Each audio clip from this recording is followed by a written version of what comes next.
बिस्मिल्लाहिर्रहमानिर्रहीम। हमने पिछली वीडियो में बताया कि एक सहाबी जिनका नाम था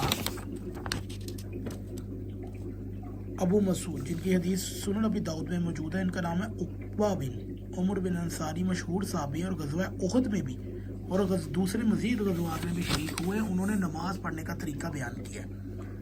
लेकिन मजाल है कि अहले सुन्नत कोई गज़वा उहद के सहाबी की नमाज के ऊपर अमल कर ले, क्योंकि इन्होंने तो बांध के ही पढ़नी है ना, क्योंकि बिदात तो इनके यहाँ आम है और दूसरों को ये दर्स देते हैं। खैर, हम एक और सहाबी के बारे में आपसे बात करते हैं। इस हदीस मुबारक में एक बुजुर्ग सहाबी अबू मूसा की ज़बानी प्यारे नबी की नमाज की तफसील बयान हुई है। अबू मूसा अशरी। अबू मूसा अशरी कौन थे? इनका मुख्तसर में बता दूं कि अबू मूसा अशरी वो थे जिन्हें दुम्बातुल जंदल में मुआविया और अमीरुल मोमिनीन हज़रत अली अलैहिस्सलाम की तरफ बीच में सालस बने थे और अम्र आस ने इनको काफ़ी धोखा देकर इनके साथ बहुत बड़ा काम किया था। तो इसके लिए तो आपको तारीख़ की किताबें पढ़नी पड़ेगी। अगर आप कहेंगे कि अबू मूसा अशरी कौन थे तो उनसे मतलब हम एक अलग वीडियो बनाकर आपको दे सकते हैं। खैर, क्या तुम लोगों को पता नहीं कि तुम लोगों को अपनी नमाज में क्या पढ़ना चाहिए? आप सल्लल्लाहु अलैहि वसल्लम ने हमें खुतबा देते हुए नमाज पढ़ने का तरीका सिखाया, इसके अदाब वजाहत के साथ बयान किए। आप सल्लल्लाहु अलैहि वसल्लम ने फरमाया था कि जब नमाज पढ़ी जाने लगे तो तुम में से एक शख्स तुम लोगों को इमामत करे और जब वो तकबीर कहे तो तुम भी तकबीर कहो। जब गैर मग़दूबी अलैहिम कहकर रुकू में जाए तो फिर तुम तकबीर कहकर रुकू में जाओ। इमाम तुमसे पहले रुकू में जाएगा और तुमसे पहले रुकू से उठेगा। फिर जब इमाम तकबीर कहेगा तो सजदे में जाए तो तुम भी तकबीर कहकर सजदे में जाओ। इमाम तुमसे पहले सजदे में जाए और तुमसे पहले सजदे से उठे। फिर आगे तशहुद वगैरह की तफसीर बयान की। ये आपको सुनन दारमी शरीफ में मिलेगी, जिल्द नंबर 1 सफ़ा नंबर 475। मैं तो इसमें ये हैरान हूँ कि हाथ बांधने का कहीं दूर तक तस्करा नहीं है, बाकी सारी तफसील बयान कर दी है अबू मूसा शरीफ।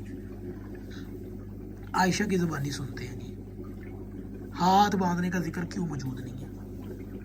बरादरान अहले सुन्नत की मुसनद तरीन किताब और ये आयशा की हदीस है। सही मुस्लिम एक हदीस है कि जिसमें आयशा ने प्यारे नबी करीम सल्लल्लाहु अलैहि वसल्लम की नमाज बयान की है। पैगंबर ग्रामी नमाज की इब्तिदा कैसे करते थे, रुकू से उठते कैसे थे, सजदा कैसे करते थे, तशहुद में अत्तहियात में पाँव कैसे रखते थे, वगैरह वगैरह सारी तफसील मौजूद है। लेकिन आप सल्लल्लाहु अलैहि वसल्लम नमाज में हाथ कहाँ बांधते थे का जिक्र है ही नहीं। और उम्मुल मोमिनीन आयशा से रवायत है कि नबी करीम सल्लल्लाहु अलैहि वसल्लम ने नमाज को अल्लाहु अकबर कहकर शुरू किया, करात को अल्हम्दुलिल्लाह रब्बिल आलमीन से तो बिस्मिल्लाहिर्रहमानिर्रहीम आहिस्ता से कहते, फिर रुकू करते, सर को ना ऊंचा रखते ना नीचा, बल्कि बैठ पीट कर बराबर रखते बीच में, और जब रुकू से उठते तो सजदा ना करते, यहाँ तक कि सीधा बैठ जाते और 2 रकत के बाद अत्तहियात पढ़ते और बायां पाँव को बिछाकर दाहिने पाँव खड़ा करते और मना करते शैतान की बैठक से और मना करते थे इनसे बात से कि आदमी अपने दोनों हाथ ज़मीन पर दरिंदे जानवरों की तरह बिछाए और नमाज को ख़त्म करते थे। यही रिवायत मुस्नद अहमद में भी मौजूद है। हम यहाँ ये बात का एक मरतबा फिर वाज़ेह करना चाहते हैं कि आयशा से पैगंबर ग्रामी की 2200 अहादीस मरवी है, लेकिन उन्होंने ना तो इन पर नकल की कि हदीस में और ना ही अपनी बयान करदा किसी हदीस में ये कभी कहा कि आप सल्लल्लाहु अलैहि वसल्लम नमाज में हाथ कहाँ बांधा करते थे। ये हाल है जी अहले सुन्नत की हदीसों का। और पुकार कर इनकी हदीसें कह रही कि आप सल्लल्लाहु अलैहि वसल्लम के ज़माने में हाथ बांधने का रवाज था ही नहीं, तो बांधने कहाँ पे, हदीस कहाँ से आएगी? तो ये थी आयशा की हदीस।